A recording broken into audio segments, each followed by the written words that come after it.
भारत के एक ऐसे महागुरु जिन्हें विश्व के 21 देशों ने बैन कर दिया, जिसमें अमेरिका भी शामिल था। इन्होंने अपने तर्क के आधार पर विश्व में एक अलग ही जगह बनाई। उस समय इनके पास सबसे महंगी गाड़ियां 93 मौजूद थी, 93। इन्होंने विश्व में अपने तार्किक आधार पर लोगों के दिल में अपने लिए अलग ही लोकप्रियता बनाई। इन्होंने अमेरिका जैसे देश में अपने नाम का बहुत बड़ा शहर बसाया। जी हाँ, हम बात कर रहे हैं रजनीश ओशो के बारे में, जिन्हें सेक्स गुरु भी कहा जाता है। इन्हें आज के युग में कौन नहीं जानता। इन्होंने अपने विचारों और तर्कों के आधार पर बड़े बड़े लोगों के दिमाग में तक छेद कर दिया। ये पानी तो मुझे पानी के संबंध में नहीं जानना है। पानी के संबंध में जान के क्या करूंगा? जानने से क्या होगा? जानने को पीऊं, खाऊं, ओढ़ूं, क्या करूं? आइए चलते हैं आज रजनीश ओशो की जीवन यात्रा में। जानते हैं कि रजनीश ओशो इतने बड़े महागुरु कैसे बने। महागुरु रजनीश ओशो का जन्म 11 दिसंबर 1931 में एमपी के कुचवाड़ा में हुआ। इनका नाम चंद्र मोहन जैन था और ये जैन फैमिली से बिलोंग करते थे। इन्होंने अपनी शुरुआती शिक्षा जबलपुर में पूरी की और बाद में जबलपुर विश्वविद्यालय में दर्शन शास्त्र के प्रोफेसर बने। वह एक विचारक थे जिन्होंने धार्मिक मान्यताओं पर सवाल उठाए।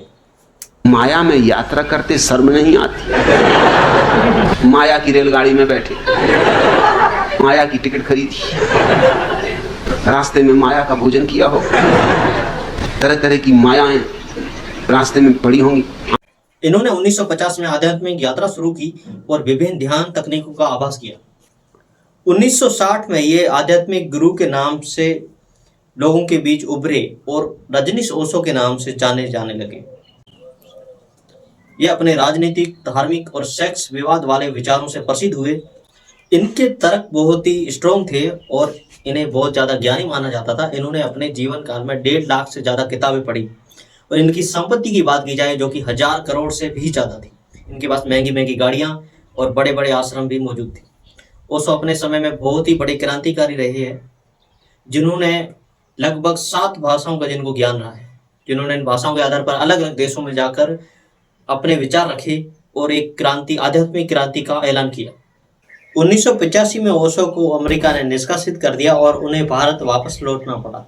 अब आता है ओशो की जिंदगी में एक टर्निंग पॉइंट। 1990 में ओशो की पुणे आश्रम में मृत्यु हो गई, जिसमें उनके अनुयायियों का मानना था कि अमेरिका सरकार ने ओशो को जहर देके मारा है। ओशो ने अपने विचारों से लाखों लोगों को प्रभावित किया और अपनी ओर आकर्षित किया।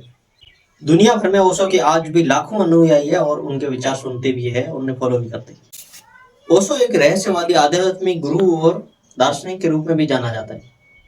ओशो के विचारों में कहीं तो कुछ तर्क थे, इसलिए आज दुनिया भर में उनके लाखों दीवाने हैं। इस वीडियो में हमने जाना कि रजनीश ओशो क्या थे और क्या बने।